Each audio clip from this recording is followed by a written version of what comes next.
बिस्मिल्लाहिर्रहमानिर्रहीम। Dear student, welcome back. You are with Mohammad Kamran और आज हम पढ़ने जा रहे हैं साइटोप्लाज्म के बारे में कि साइटोप्लाज्म किसे कहते हैं। पहले तो इसका वर्ड बाय वर्ड मीनिंग समझ लें। लफ्ज़ साइटो का मतलब होता है सेल। याद रखिएगा, साइटोलॉजी बायो की वो ब्रांच है जिसमें हम सेल की स्टडी करते हैं। Cyto mean cell, ology mean study. तो लफ्ज़ साइटो जहां भी आता है इसका मतलब होता है सेल। तो यहां पर आ गया है साइटोप्लाज्म, और प्लाज्मा फ्लूइडिटी, फ्लूइड को रिप्रेजेंट करता है। तो प्लाज्मा को यहां पर मैं लिख रहा हूं फ्लूइड, तो ये क्या बन जाएगा? Cell fluid. इसको हम क्या कहते हैं? सेल का फ्लूइड कहते हैं। असल में यहां पर कहना क्या चाह रहा है आपको, ये कोई आपका सेल है जी, दिस इज सेल,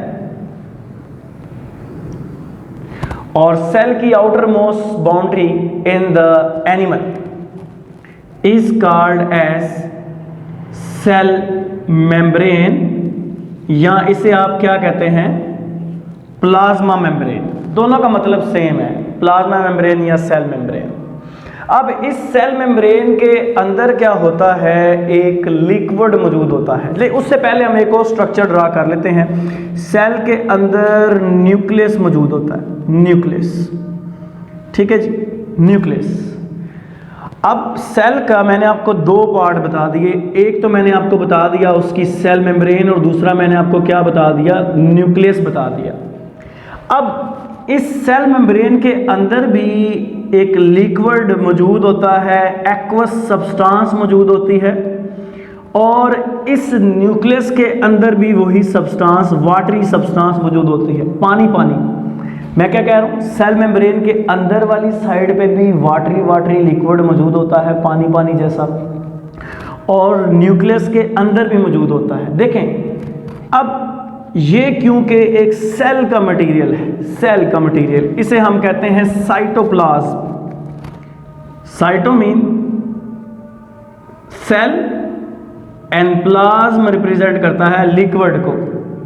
और अगर न्यूक्लियस के अंदर जो मटेरियल होगा उसको मैं अगर आपसे पूछूं क्या कहेंगे, तो वेरी सिंपल, उसे हम कहते हैं न्यूक्लियोप्लाज्म, यानी न्यूक्लियस का मटेरियल। अब अगर आप गौर करें तो यहां पर हमारे पास दो तरह के मटेरियल मौजूद हैं। एक सेल के सेल मेम्ब्रेन के अंदर मौजूद है, और एक मौजूद है हमारे पास न्यूक्लियस के अंदर। एक को साइटोप्लाज्म कहते हैं और एक को न्यूक्लियर प्लाज्म कहते हैं, और इन दोनों को मिलाकर प्रोटोप्लाज्म कहते हैं। यानी प्रोटोप्लाज्म हम क्या कहते हैं? Living part of the cell. तो सिंपली हम क्या कहेंगे? हम ये कहेंगे कि अगर आप पढ़ना चाहते हैं कि प्रोटोप्लाज्म किसे कहते हैं, तो सिंपली फार्मूला लिख लें। हम कहते हैं protoplasm is equal to, protoplasm बराबर है दो चीजों के। नंबर वन साइटोप्लाज्म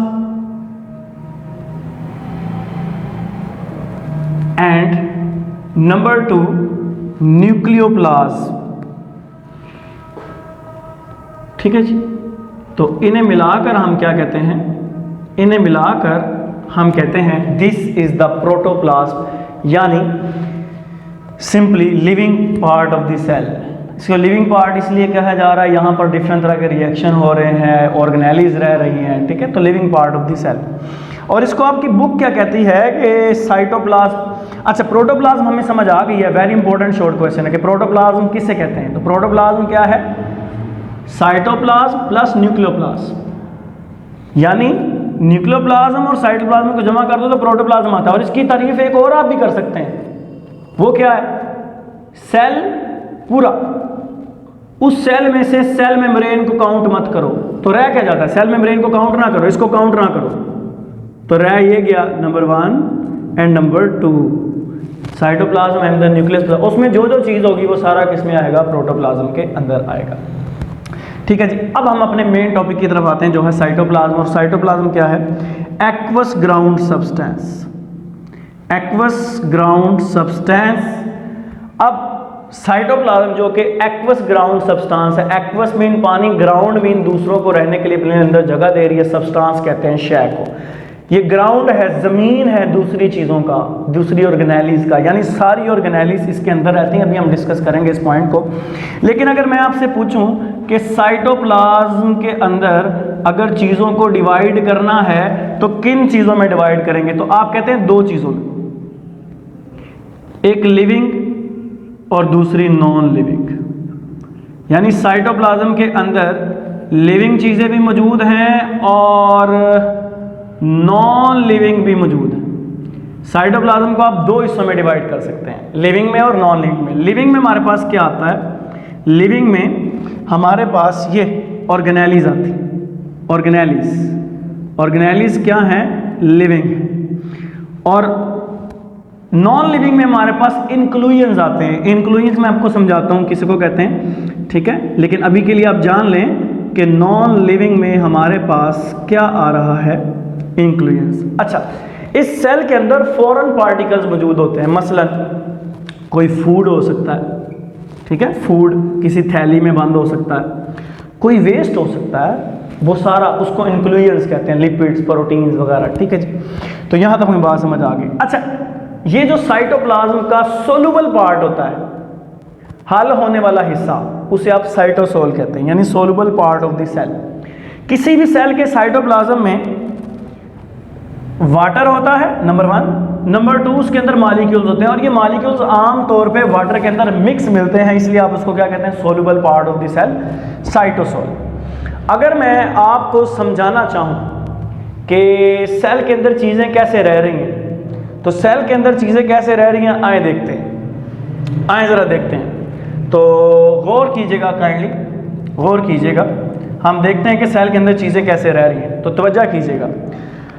एक सेल के अंदर हमने अभी भी पढ़ा, मॉलिक्यूल्स भी मौजूद होते हैं, वाटर भी मौजूद होता है, दोनों चीज़ें। और ये रहा सेल का साइटोप्लाज्म जिसके अंदर ये सब कुछ मौजूद होता है, ठीक है। तो इस साइटोप्लाज्म के अंदर चीज़ें पानी में हल होकर सॉल्यूशन बनाती हैं, जिसे एक्वस सॉल्यूशन कहते हैं। और याद रखिएगा, सेल के अंदर 90% मॉलिक्यूल, 90% वाटर होता है, इसलिए इसको एक्वस ग्राउंड सब्सटेंस कहते हैं। तो ये जो साइटोप्लाज्म है, इसमें चीज़ें ट्रू सॉल्यूशन बनाकर भी रहती हैं, ट्रू सॉल्यूशन बनाकर भी रहती हैं और कोलॉइडल सॉल्यूशन बनाकर भी रहती हैं, जिसे आप कोलॉइड कहते हैं, ठीक है। कोलॉइडल सॉल्यूशन बनाकर भी रहती हैं। ट्रू सॉल्यूशन से यहां पर क्या मुराद है, देखें, जो चीजें साइज में बहुत छोटी होंगी, बहुत ज्यादा छोटी, वो इस साइटोप्लाज्म के अंदर जब आप उसको डालेंगे तो वो बहुत छोटी चीजें साइटोप्लाज्म के अंदर जो 90% पानी मौजूद है उसके अंदर हल हो जाएंगी यूनिफॉर्मली, बिल्कुल यूनिफॉर्मली हल हो जाएंगी, ऊपर से लेकर नीचे तक उनकी यूनिफॉर्म कंपोजिशन होगी। यूनिफॉर्म का मतलब क्या होता है, एक जैसी कंपोजिशन। कभी आपने पानी के अंदर नमक मिक्स किया, तो जब आप पानी के अंदर नमक मिक्स करते हैं, ऊपर से भी नमकीन होता है, सेंटर से भी नमकीन होता है, एंड से भी पी के देख लें नमकीन होता है, ऊपर से लेकर नीचे तक बिल्कुल एक जैसा होता है। इसको कहते हैं यूनिफॉर्म सॉल्यूशन। और ये कब बनता है, जब बहुत छोटे पार्टिकल्स पानी के अंदर मिक्स हो जाते हैं ड्यू टू डिफरेंट बॉन्डिंग। वो हमारा कंसेप्ट नहीं है। तो ट्रू सॉल्यूशन क्या होता है, होमोजीनस सॉल्यूशन। होमोजीनस सॉल्यूशन क्या होता है, जिसकी यूनिफॉर्म कंपोजिशन यानी कि तरकीब होती है। अब कोलाइड के अंदर क्या होता है, कोलाइड के अंदर, कोलाइड सॉल्यूशन से थोड़ा सा एडवांस लेवल है। इसके अंदर ऐसा नहीं होता कि चीज़ें आपको जैसे पानी के अंदर रेत मिक्स कर दो तो नीचे पड़ी हुई नजर आती है, कि वो हल ही नहीं होती। इसमें चीज़ें हल हो जाती हैं, लेकिन लगता है वो यूनिफॉर्म है, ठीक है, लेकिन वो असल में होती नहीं है। वो हम सिंपली क्या कहते हैं, उसमें पार्टिकल बहुत ज़्यादा बड़े होते हैं, इसमें बहुत छोटे पार्टिकल होते हैं। कोलाइड के अंदर पार्टिकल स्मॉल भी हो सकते हैं और लार्ज भी हो सकते हैं। वेरी लार्ज नहीं होंगे और स्मॉल इससे स्मॉल नहीं होंगे। कोलॉइड के अंदर ट्रू सॉल्यूशन से बड़े पार्टिकल होते हैं, बड़े होते हैं, हमेशा बड़े होते हैं, ठीक है, हमेशा बड़े ही होते हैं, इससे बड़े होंगे। अच्छा, अब उन बड़ों की भी किस्में हैं। एक को हम कहते हैं स्मॉल और एक को क्या कहते हैं, लार्ज कहते हैं। अच्छा, कोलाइड याद रखिएगा, कभी आपने सिरप पढ़ा हो, ऊपर सिरप के ऊपर लिखा होता है शेक वेल बिफोर यूज, बच्चे को पिलाने से पहले अच्छी तरह हिलाएं। तो ऐसा क्यों कहा जाता है? क्योंकि वो असल में कोलॉइडल सॉल्यूशन होता है, वो कोलॉइड होता है, ठीक है जी। अब उसके अंदर चीज़ें मिक्स हो जाती हैं लेकिन बिल्कुल मिक्स नहीं होती। इसकी एक और मिसाल भी है, कभी आपने रायता बनाया हो घर में, तो रायता बना के आपने क्या करना है, उसको एक रात रख देना है, सुबह देखेंगे तो उसके ऊपर पानी पानी सा आ जाएगा, चटनी नीचे को बैठ जाएगी, रायता नीचे बैठ जाएगा, ठीक है। तो वो भी हम फर्ज कर रहे हैं कि कोलाइड में ऐसा होता है, भारी पार्टिकल नीचे बैठ जाते हैं, वो ट्रू सोल्यूशन नहीं होता। तो याद रखें साइटोप्लाज्म के अंदर कुछ चीज़ें ट्रू सोल्यूशन बनाती हैं, कुछ ट्रू सोल्यूशन बनाती नहीं है। अच्छा, फिर वो क्या बनाते हैं, उनमें से जो स्मॉल चीजें होती हैं वो बनाती हैं सोल, और जो बड़े बड़े मॉलिक्यूल्स होते हैं वो पानी के अंदर मिक्स होकर बनाते हैं जेल। अब ये सोल और जेल असल में है क्या? सोल कहते हैं साइटोप्लाज्म के नॉन विस्कस पार्ट को, कम गहरे हिस्से, कम थिक पार्ट को, और जेल कहते हैं जिसकी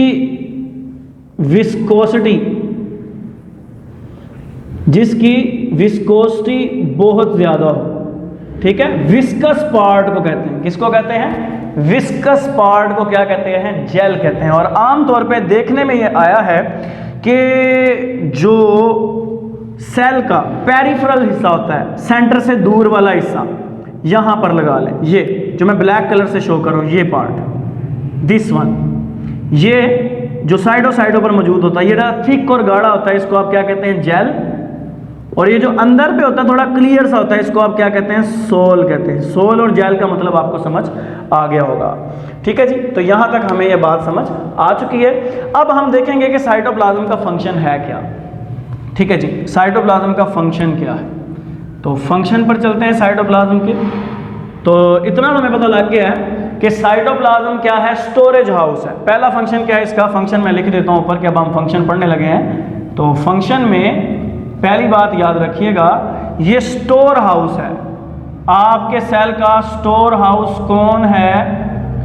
तो आसान सी बात है, वो क्या है? वो आपका साइटोप्लाज्म। यही अंदर सेल के इस्तेमाल करने वाली चीजें पड़ी हुई हैं, इसी के अंदर सेल का वेस्ट पड़ा हुआ है, each and everything store house है। दूसरा यही वो साइटोप्लाज्म है जिसमें डिफरेंट ऑर्गेनेलिज, जैसे कि मैं माइटोकॉन्ड्रिया बनाने लगा हूं, पड़ी होती, दिस वन, ये डिफरेंट ऑर्गेनेलिज इसमें पड़ी होती, ठीक है। जैसे मैंने माइटोकॉन्ड्रिया, ऐसे यहां पर centriole, lysosomes, vacuoles, each and everything यहां पर पड़ा होता है, ठीक है जी। तो आप कह सकते हैं। और हाँ, ये जो ऑर्गेनेलिज इसमें पड़ी हुई हैं, जैसे मैंने माइटोकॉन्ड्रिया बनाया, तो माइटोकॉन्ड्रिया क्या है? किसी भी सेल का पावर हाउस है। पावर हाउस से मुराद है कि ये सेल के लिए एनर्जी बनाता है। एनर्जी कैसे बनाता है? डिफरेंट रिएक्शन करके, डिफरेंट मेटाबॉलिक प्रोसेस करके। तो हम क्या कहते हैं? ये स्टोर हाउस है। दूसरा साइट है, जगह है। किसकी साइट है? किसकी जगह है? मेटाबॉलिक प्रोसेसेस की, मेटाबॉलिक प्रोसेसेस की क्या है? ये जगह है। पहली बात हमने क्या की? पहली बात हमने ये की कि ये किसी भी सेल का क्या है? स्टोर हाउस है। दूसरी बात हमने क्या की कि ये सेल के अंदर जितने मेटाबॉलिक प्रोसेस होते हैं वो सारे साइटोप्लाज्म के अंदर। माइटोकॉन्ड्रिया काम कर रही है तो असल में साइटोप्लाज्म के अंदर ही हो रहा है। अगर कोई किसी को थप्पड़ मारे तो हम ये नहीं कहते कि तेरे हाथ ने मुझे थप्पड़ क्यों मारा, हम कहते हैं तुमने मुझे थप्पड़ क्यों मारा। तो जब सेल के अंदर मौजूद कोई ऑर्गेनेली काम करेगी तो हम कहेंगे ये सेल ने काम किया है, हम उस ऑर्गेनेली का जिक्र बाद में करेंगे। तो ये साइट है, जगह है जहां पर डिफरेंट मेटाबॉलिक प्रोसेसेस होते हैं और इसके अंदर डिफरेंट तरह की ऑर्गेनेलीज मौजूद हैं। वो मैं बता चुका हूं कौन कौन सी, ठीक है। फिर मैं बता देता हूं, जैसे कि हमारे पास है माइटोकॉन्ड्रिया, ठीक है। प्लांट में मौजूद है प्लास्टिड्स, ठीक है। सो ऑन, काफी organelle, lysosomes, Golgi apparatus, endoplasmic reticulum, सारी ऑर्गेनेलीज यहां मौजूद है। और आखिरी पॉइंट हमारा क्या है? आखिरी पॉइंट वो ये है कि ये ऑर्गेनेली सेल के अंदर यूं ही पड़ी नहीं रहती हमेशा के लिए। सेल क्योंकि एक वाटरी मटेरियल है, लिक्विड है, तो लिक्विड फ्लो करता है, उसके अंदर एक नदी की तरह की मूवमेंट होती है। उस नदी की तरह की मूवमेंट को आप कहते हैं स्ट्रीमिंग मूवमेंट, स्ट्रीमिंग मूवमेंट। और जब कभी साइटोप्लाज्म स्ट्रीमिंग मूवमेंट कर रहा हो तो इसको कहते हैं cyclosis. Very important short question, what is cyclosis? तो streaming movement of the cytoplasm is called as cyclosis. और इस साइक्लोसिस का फायदा क्या होता है? इस साइक्लोसिस से मूवमेंट होती है।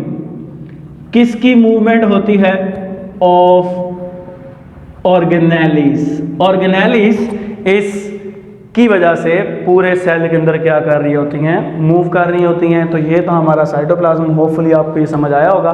इंशाल्लाह ताला नेक्स्ट लेक्चर में मिलेंगे। अपना ख्याल रखिएगा। अल्लाह हाफिज़।